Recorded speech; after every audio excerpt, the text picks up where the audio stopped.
Hello and welcome to the Academic Center for Writing presentation about rhyme and poetry. This presentation was written and narrated by Jason Schneider, writing specialist in the ACW.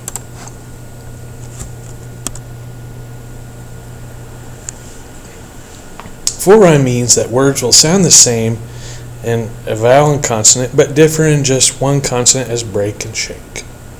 Also, full rhyme does not have to be the same consonant sounds. Words can be the same in vowels only in full rhyme too, such as so and go. Slant rhyme is when words sound similar but not perfectly because a consonant and vowel will differ in contrast to full rhyme, such as break and spoke. Or only vowels will differ in contrast to the vowel being the same in full rhyme, such as break and broke.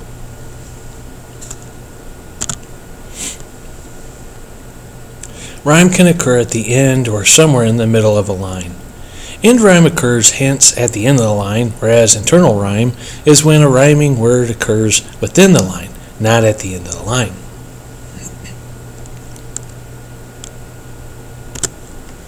Masculine rhyme means that the stress will occur at the end of a word, and these words that have masculine rhyme at the end of a line will rhyme with another word.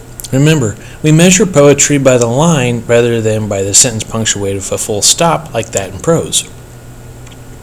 Just as in Hardy's poem, words with masculine rhyme can have more than one unstressed syllable before the last stressed syllable, such as vanity, given in the second line.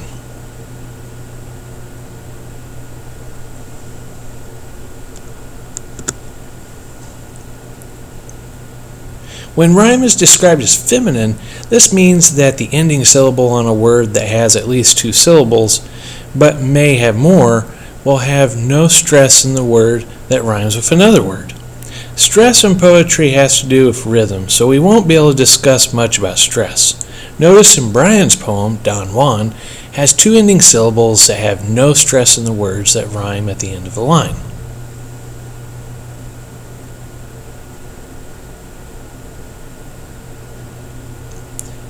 And we can see these such as in rubble, double, staple, maple. That last syllable, it has no stress there, so it's feminine. And we can have more than one unstressed syllable and words that rhyme, such as gunnery and nunnery.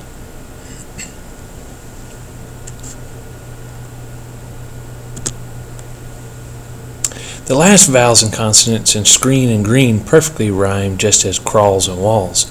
The only thing that is variable to change are the initial consonants.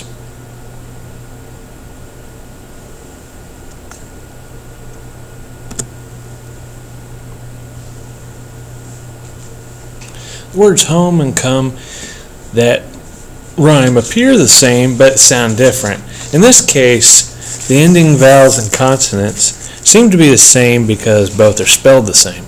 But the letter O in home and come do not sound the same. The letter O in home sounds like the O in cone, but the letter O in come sounds like the letter U in drum. Therefore, not all letters are the same in pronunciation.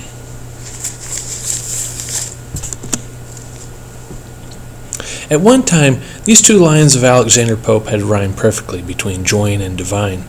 But now both lines end with rhyme that varies slightly than it had in Pope's time.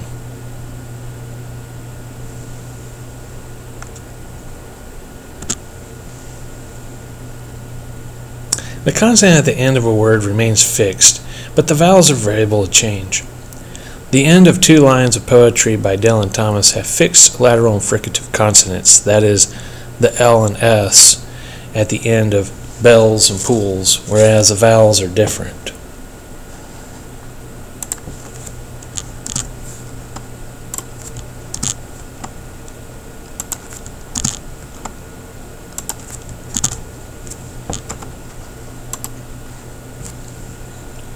The surrounding consonants are the same, but the vowels are different between tall and toil.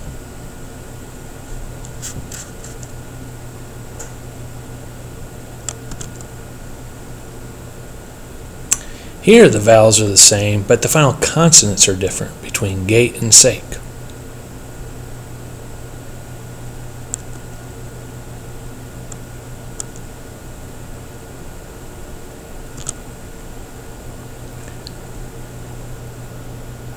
An apicopated rhyme is when the penultimate syllable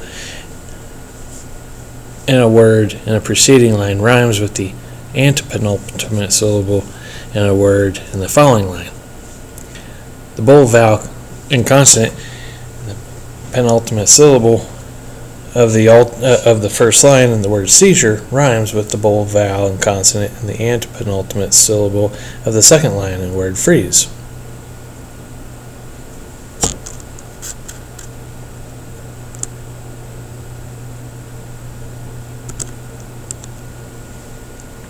The first part of the hyphenated word list rhymes with another word from another line.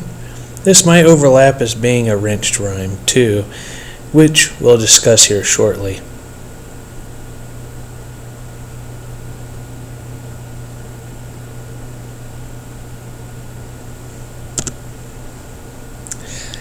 The preceding consonant is reduced as rhyming words are repeated, so the rhyme among charm, arm, and arm lose an initial consonant as the rhyme is repeated.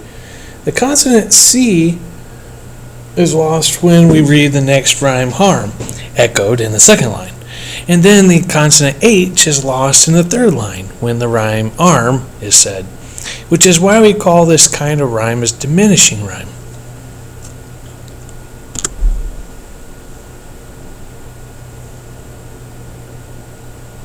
Initial rhyme is the rhyme between the first consonant of a word in adjacent lines and are rarely used in contrast to internal and end rhyme.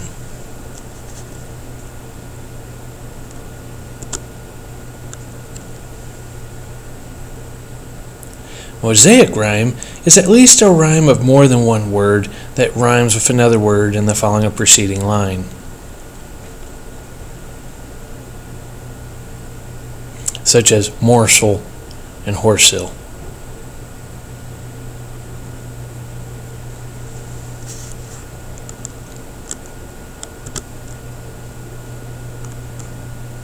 Wrenched rhyme is a way to force a word to rhyme with another word, typically by misspelling, mispronouncing, or garbling a word.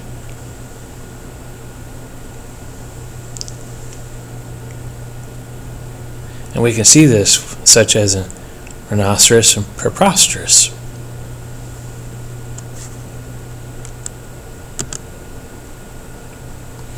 One last note, rhyme scheme is a pattern of rhymes represented by letters of the alphabet. The words at the end of each line that are in bold are represented by letters of the alphabet to the right to mark the pattern of rhyme. This is important to identify traditional forms of poetry. The lines with the same alphabetic letters mean that the words rhyming with each other are of the same rhyme. Poetry is constructed in several different patterns of rhyme.